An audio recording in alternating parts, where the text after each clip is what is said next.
Você que encontrou, diga amém. Nós vamos estar lendo ali, a partir do versículo 6. Na verdade, vamos ler apenas esse versículo, que diz assim: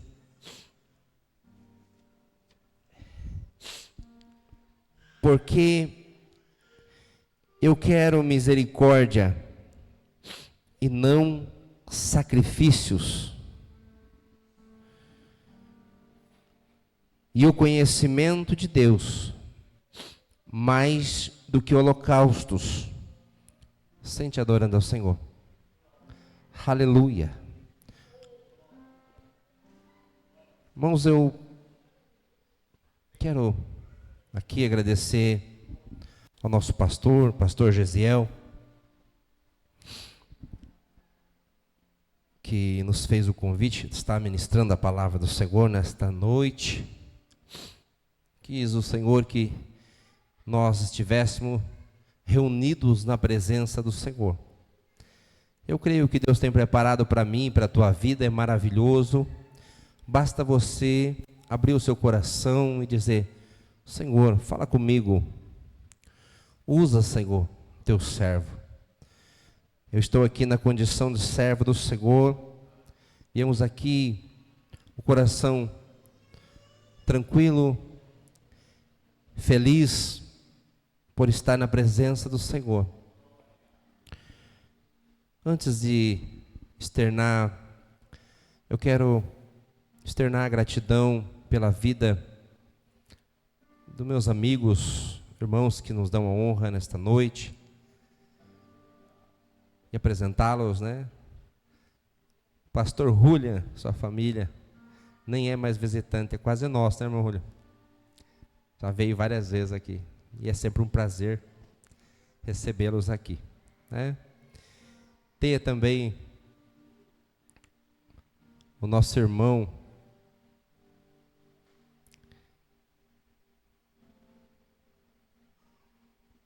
esse casal, eu não esqueci de perguntar o nome dele. Oi? Aguinaldo. Seja bem-vindo, irmão Aguinaldo. Deus abençoe.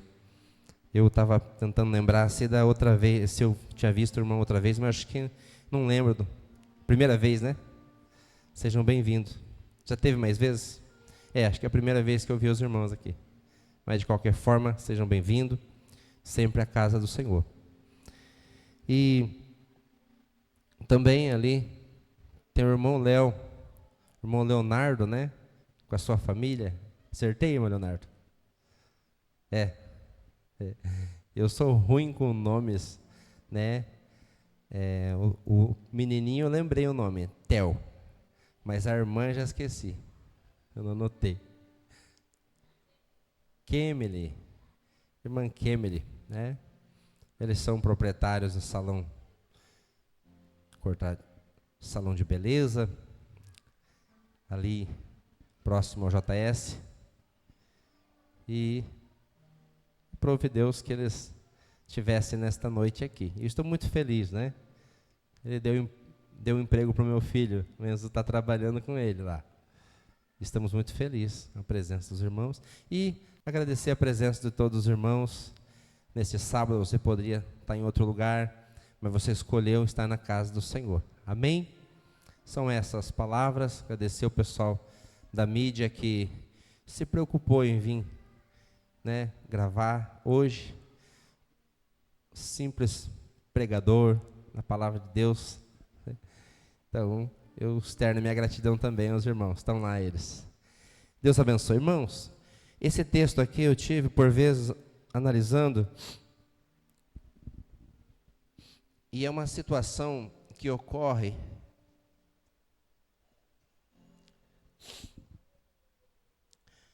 por algumas vezes na Bíblia, citada essa frase de Jesus, dizendo assim, que agora nós lemos aqui em Oséias: misericórdia eu quero e não sacrifício. Temos algumas passagens também, além desse tema, que também dizem a mesma coisa. Olhando para livro, ou melhor dizendo, para o Evangelho de Jesus Cristo, segundo Mateus, escreveu no capítulo 12, quando Jesus está passando pela alfândega, uma espécie de um lugar, assim como o trabalho que Zaqueu fazia, Mateus era o mesmo, fazia praticamente a mesma coisa. Ele era um cobrador de impostos. Era um lugar onde as pessoas traziam ali a sua parte ali do governo. E Jesus passando, ele nessa comitiva ali, juntando os discípulos, ele se aproxima de Mateus e chama ele. E nesse texto, ele cita também essa frase, misericórdia quero, porque as pessoas o questionavam muito em relação ao fato de ele sendo um publicano, e olha que eu não vou entrar no mérito, publicano era odiado pelo povo judeu, porque publicano era aquele que cobrava impostos. E apesar da Bíblia falar que nós temos que pagar impostos, meus irmãos, ninguém gosta de pagar impostos. E nós vivemos num país que paga-se muito imposto. Agora, o que eu quero que os irmãos entendam é que, quando Jesus questiona esse povo sobre algumas questões, e ali ele fala assim, se o meu povo entendesse que misericórdia quero e não sacrifício, ele está direcionando essa palavra aos príncipes, aos pastores, aqueles que talvez ocupem esse lugar que nós ocupamos aqui, que pensam só pelo fato de estar bem apresentável, está agradando a Deus, e não é bem por aí. Nós vemos Jesus enfatizando que misericórdia quero e não sacrifício, quando ele fala assim, olha, eu sei que vocês fazem tudo isso, mas vocês estão olhando para pessoas que estão talvez na margem da sociedade, pessoas que talvez nunca teriam o privilégio de estar aqui. Vocês já estão aqui, vocês já ocupam os melhores lugares aqui na igreja, vocês estão sentados por aqui, vocês já conheceram a Jesus, vocês estão fazendo, dando o seu culto, dando o seu louvor. Porém, Jesus, ele se apresenta, se você olhar por dentro dos evangelhos, ele se apresenta com uma proposta de resgate, não daqueles que já são. Se você olhar para a passagem das 100 ovelhas, ele deixa 99 ovelhas que não precisavam dos cuidados, pois estavam ali. Mas ele se preocupa com uma que estava lá, perdida lá fora. E ele vai atrás dessa ovelha e traz, porque ela estava desgarrada, podia ela estar machucada, triste, vulnerável, o lobo podia a qualquer momento pegar ela, não se sabe o que podia ter acontecido. E Jesus então, nessa passagem agora, ele se coloca como, ele quer que as pessoas não olhem a igreja como uma instituição, ou um mero prédio, que se aglomerem pessoas todos os dias, mas que nós, além disso, exerçamos aquela palavra chamada misericórdia.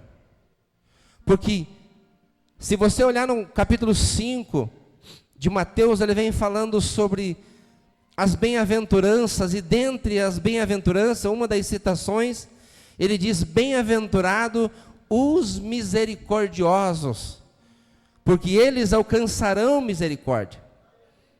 Se você olhar para a passagem do bom samaritano, nós vemos uma igreja, trocamos os lugares. O samaritano estava passando por uma rua, descendo de Israel, cruzando por um caminho perigoso, por um vale, e ali ele estava sujeito a latrocínio, a roubo, a tudo. E passando por aquele lugar, ele viu alguém que já estava caído, machucado,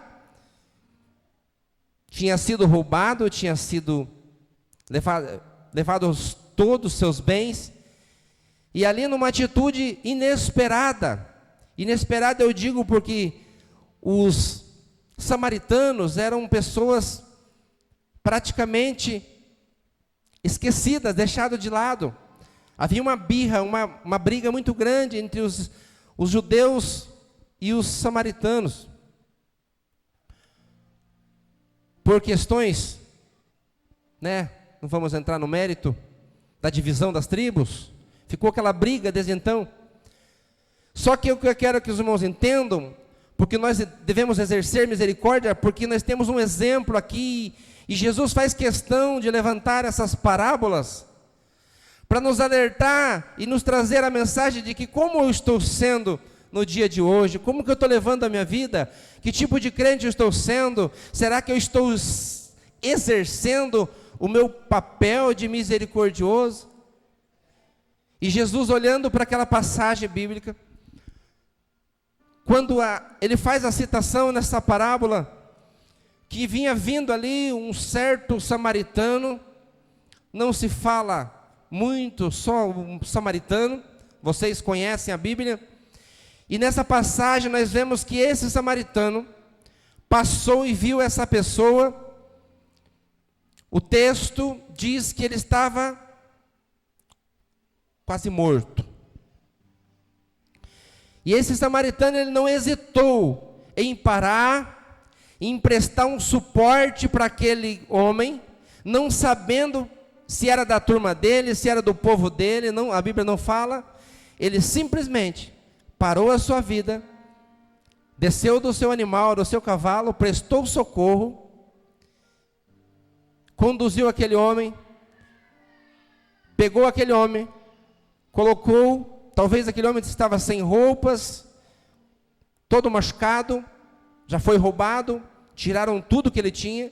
Mesmo assim ele pegou aquele homem, colocou no seu carro, no seu cavalo, e levou até uma hospedaria, encarregou alguém, pois ele estava em viagem, de cuidar dele até que ele voltasse, para que assim ele pudesse dar mais dinheiro e pagar o resto dos gastos que aquela pessoa que cuidou dele teve. Só que se você olhar no mesmo texto, você vai ver que também ali passaram pessoas antes dele. E justamente o que eu quero que os irmãos entendam, e aonde essa conversa está para chegar, é que passaram pessoas que faziam parte da igreja, como o levita, alguém que cantava ali, estava talvez atrasado para tocar, talvez ali preocupado em perder os hinos da harpa, não desse tempo de participar dos hinos da harpa, e não podia parar para atender a pessoa, pois era importante tocar os hinos da harpa. Passou também ali o homem de Deus ali apressado, porque ele tinha que estar no culto, e não parou para atender aquela pessoa. E o que Jesus está dizendo nesta noite, é para que nós venhamos exercer o nosso papel de misericórdia. Misericórdia quero e não sacrifício. Esse texto que nós lemos vem falar justamente do que é misericórdia. A palavra misericórdia, ela enfatiza a importância da compaixão e da misericórdia sobre ritos ou sacrifício. Jesus citou essa frase para mostrar que Deus valoriza mais a compaixão e o amor ao próximo do que meros rituais religiosos. Isso nos lembra que a fé deve ser vivida com empatia e emoções e bondade. Às vezes, o que eu quero dizer para os irmãos? Às vezes nós estamos aqui na igreja, às vezes nós viemos aqui e é bom, é maravilhoso você vir para a casa do Senhor, é maravilhoso você vir apresentar o seu culto, mas nós passamos às vezes pelo dia a dia, nós vemos tantas oportunidades de exercer o papel de misericórdia, e muitas das vezes nós agimos de igual modo a estes homens que passaram por alguém que precisava de ajuda, e parece que estamos aquém a necessidade daquele homem, daquela pessoa. Não é porque ele talvez está machucado, Não é porque talvez ele está caído, alcoolizado, ou até mesmo usou algum entorpecente ali, de que nós não devemos exercer misericórdia, porque nós somos cristãos. A carta de Paulo, ela traz uma mensagem para nós que diz que a nossa vida é uma carta lida, e muitas das vezes o nosso testemunho prega. Existe uma citação, acho que de um frei, São Francisco de Assis, se não me falha a memória. Ele diz: pregue e, se necessário, use palavras. O que significa isso? Às vezes você pensa, eu não prego. Às vezes você pode pensar, eu não tenho uma palavra boa. Às vezes eu tenho oportunidade, eu não sei o que falar. Às vezes eu não sei orar, eu não sei disso. Mas você é alguém importante para Deus. Porque a Bíblia diz, bem-aventurados misericordiosos. Às vezes você chega na casa de Deus, você está atento às necessidades. Às vezes você olha do lado, você vê uma pessoa que não está nas mesmas condições, ou mesmo no nível que você tem, socialmente falando. E aí você olhando para ele, consegue olhar e ver algumas necessidades. E aí na sua cabeça já começa a pensar uma forma de eu ajudar essa pessoa, uma forma de eu contribuir para que o nome do Senhor seja glorificado, não demagogicamente, aparecendo, mostrando para todo mundo, mas sutilmente ali você chegar ali e fazer algo por alguém. Deus está olhando. Hoje em dia o que mais se vê, e as pessoas deixaram muitas das vezes de olhar com essa ótica. Jesus sempre olhando para os necessitados, ele olhava com um olhar de ternura, e ele sentia dentro dele mesmo uma dor, ele sofria com as pessoas, ele via o sofrimento das pessoas como algo que estivesse atingindo ele. Por isso o segundo mandamento, ele disse, o primeiro no caso é amar a Deus sobre todas as coisas, mas o segundo, não mais importante que o primeiro, diz, amar ao próximo como a ti mesmo. E essa palavra é forte, quando falada é simples, mas quando nós olhamos e falamos, eu preciso exercer misericórdia, é você olhar para alguém que está perto de você, e olhar para ele com um olhar de ternura, olhar para ele como o olhar que Jesus olhou, não vendo pelas possibilidades, e sim pela necessidade que nós temos de fazer a obra de Deus. E muitas das vezes uma atitude, como diz o ditado, vale mais do que palavras. Olhar atento às necessidades. Desde quando você entra dentro da igreja, você olha, tem pessoas, a igreja é aberta para todas as pessoas. Muitas das vezes nós entramos para a igreja tropicando no pé da pessoa e não damos a paz do Senhor, não olhamos para ele. Ele não é obrigado a te cumprimentar, mas você sim é obrigado a olhar para ele e falar assim: paz do Senhor, irmão. Esse paz do Senhor, você pode pensar que não significa nada, mas significa muito. Aquela pessoa pode ter complexos e mais complexos dentro dele. E pelo simples fato de você olhar para ele e fazer ele se sentir importante como é, você vai levantar ali o moral, você vai fazer ele entrar nossa, alguém se importou comigo. Passaram umas 10, 15 pessoas preocupadas ali, arrumando terno e tudo mais, e essa pessoa passou por mim e me cumprimentou. Eu sou importante. É isso que Deus quer mostrar para mim e para você, que ninguém vai ficar para trás. Jesus se importou com cada um. Na cruz, Jesus estava lá. A Bíblia diz que tinham duas pessoas do lado de Jesus. Um, que às vezes até chacoteou, olhou para Jesus e disse: tu não és o Filho de Deus, tira nós daqui, ó, nós vamos morrer.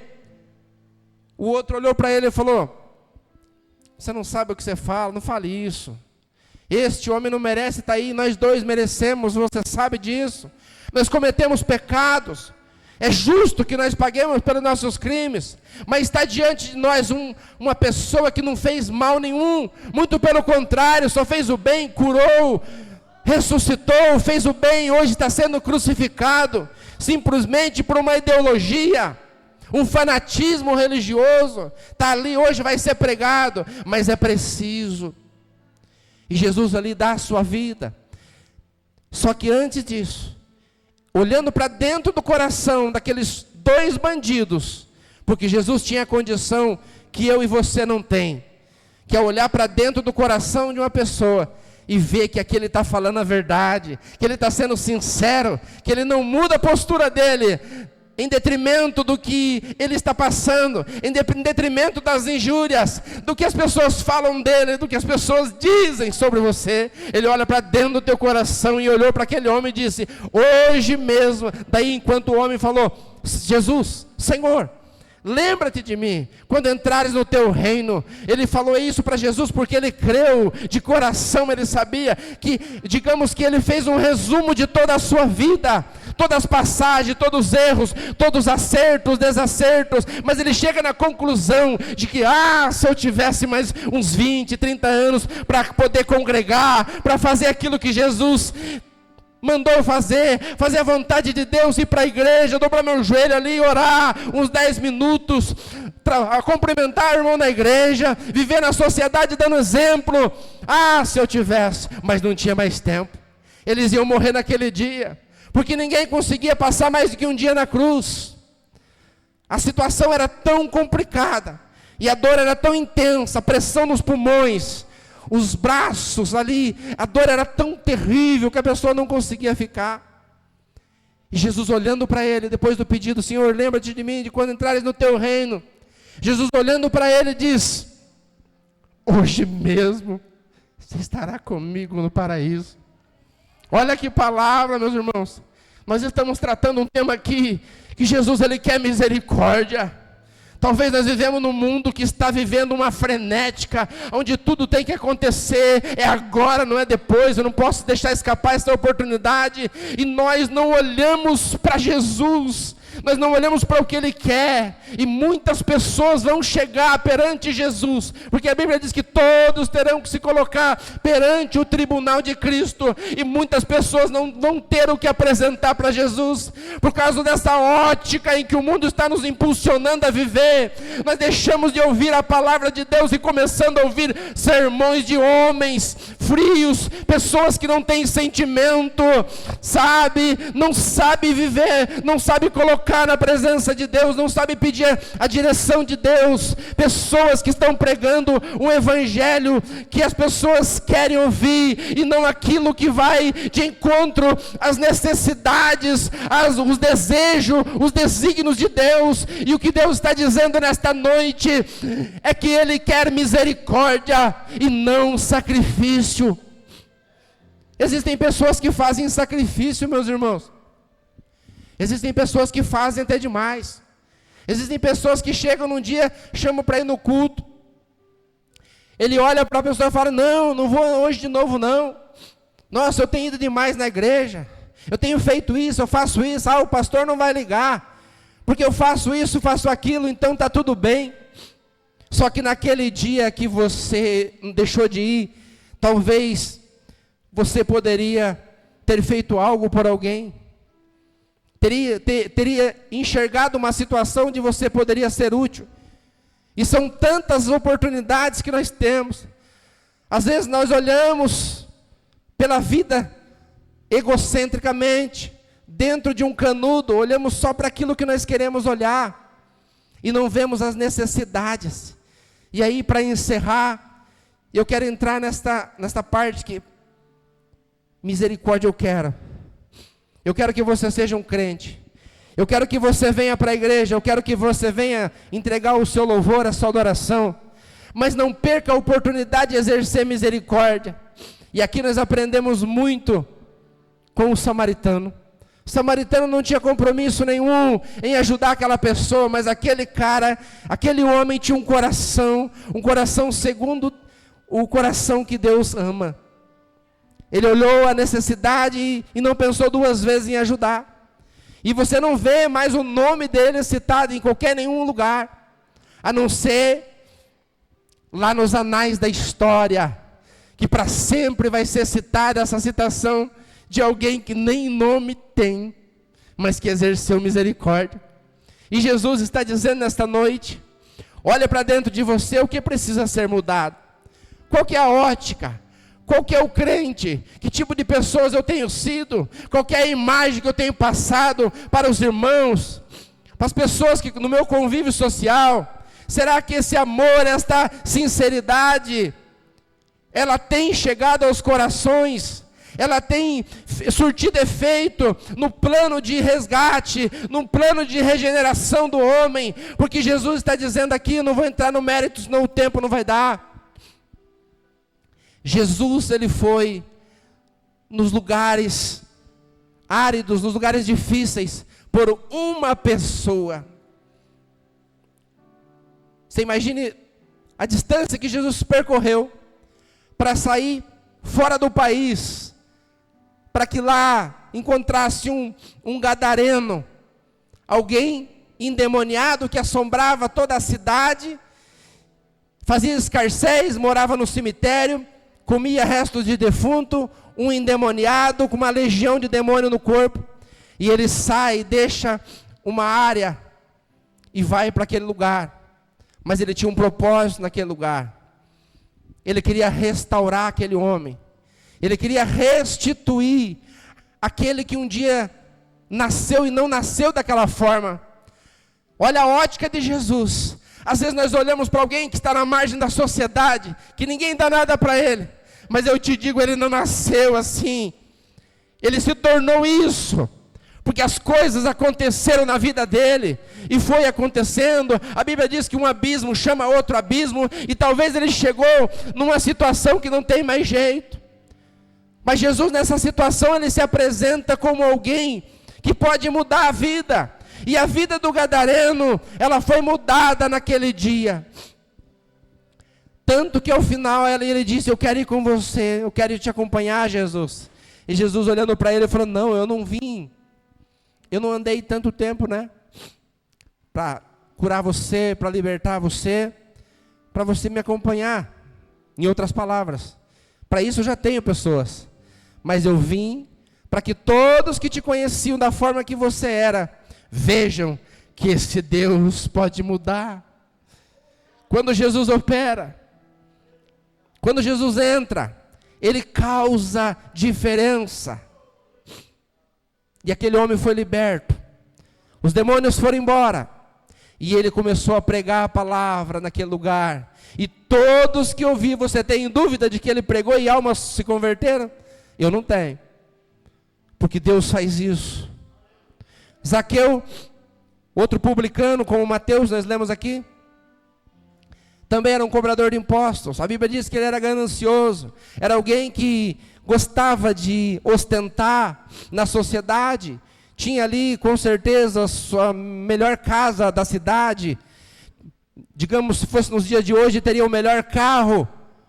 Porém, ele não tinha algo que eu e você temos, que é a presença de Deus na vida. Mas no fundo da alma de Mateus, de Zaqueu, ele tinha um desejo de conhecer Jesus. E aí você conhece a passagem. Como ele era um homem de pequena estatura, precisava que ele subisse, se elevasse um pouco na altura, para que ele enxergasse Jesus. O status não aproximava ele de Jesus. O dinheiro não aproximava ele de Jesus. Nada aproximava de Jesus. Mas algo que aproximava ele de Jesus era a humildade. Que a Bíblia, ela diz que Deus odeia o soberbo, mas dá graça aos humildes. E quando Zaqueu, ele pensa que não, Jesus enxerga ele e fala, aqui rapaz, desce daí, hoje eu vou posar lá na sua casa. E a Bíblia diz que ele desceu, recebeu Jesus na sua casa, gostoso, bem, alegre, feliz. E Jesus olhando para ele, vendo, lembrando que Jesus vê o que nós não vemos, ele olhando para dentro do coração de Zaqueu, ele falou, hoje chegou a salvação a esta casa, porque este também é filho de Abraão. Olha que coisa bonita, olha que coisa maravilhosa, olha que palavra maravilhosa. Você saber que alguém mudou de fato. Eu provo isso porque Zaqueu, ele disse para Jesus, Jesus, eu quero devolver. Aí a consciência pesou. Quando Jesus entra, a consciência pesa. o perdão sai, o milagre acontece. Ele lembrou: Senhor, eu quero devolver para todos que eu prejudiquei, pelo menos 4 vezes. Eu quero, porque a mudança, quando Jesus entra na tua vida, você deixa de ser arrogante, deixa de ser prepotente, você passa a ser amável, dócil, você consegue enxergar a necessidade, você consegue andar com pessoas humildes, simples, como Jesus andou. Você deixa de olhar para status, deixa para olhar por bens materiais, não que seja pecado você ter, mas o coração. E aí eu me lembro que Jesus, quando questionado, porque nós falamos só de arrependimento, mas eu quero trazer uma situação também, de que houve uma pessoa, a Bíblia fala nos evangelhos que o jovem rico não tem nome também. Se deparando com Jesus, ele se preocupou, um jovem bem sucedido, com muito dinheiro, muitas posses, muitos bens, se aproxima de Jesus e fala assim: Jesus, o que eu faço para herdar a vida eterna? O que eu faço para completar aí tudo que eu tenho que fazer para ir para o céu? Como se tivesse um script, né? Jesus, conhecendo, Jesus conhece o quê? O coração. Ele conhece o que eu e você não conhece. Você pode chegar mais trajado possível na igreja, com mais cara de crente possível na igreja, mas Deus te conhece. Você não engana Deus. Você pode me enganar, mas a Deus ninguém engana. E Deus, olhando para ele, falou para ele assim: ué, você não sabe? Amar Deus sobre todas as coisas, o próximo como a ti mesmo. Foi citando os mandamentos para ele. Ele, sarcástico, olhou para Jesus e disse: mas isso aí eu faço desde que eu nasci. E Jesus, mais uma vez, sabendo da intenção do coração do homem, falou para ele assim: então tem mais uma coisinha para você. Vai e vende todos os teus bens e me segue. Até hoje, se Jesus estivesse andando pela terra, estaria procurando esse rapaz, porque ele não viu mais nele, falar nele, porque o coração dele estava o quê? Nas riquezas, nos bens, naquilo que o dinheiro proporciona, no status, o que as pessoas vão achar de mim. Meu amigo, se preocupe com o que Jesus vai achar de você. Pare de olhar para o lado, pare de olhar para as conquistas. Olhe sim, trabalhe para isso, viva do melhor dessa terra. A Bíblia diz lá no livro de 2 Reis que o melhor desta terra é para nós. Então não tira a tua razão de estar correndo atrás, mas Deus está olhando para dentro do teu coração o que tem lá. Se Jesus procurasse dentro do teu coração, o que ele ia encontrar? Ele ia encontrar bondade, ele ia encontrar misericórdia, ele ia encontrar o quê? Jesus, ele acha isso naqueles corações menos requisitados. No Evangelho de Lucas, se não me falha a memória, capítulo 24, ele fala, acho que João, ele diz assim: Jesus procura verdadeiros adoradores, que adorem em espírito e em verdade. Agora, cá entre nós, se ele procura verdadeiros adoradores, é porque existem falsos adoradores. Existem pessoas que estão enganados quanto ao que apresentar na presença de Deus, estão completamente equivocados naquilo que Deus quer.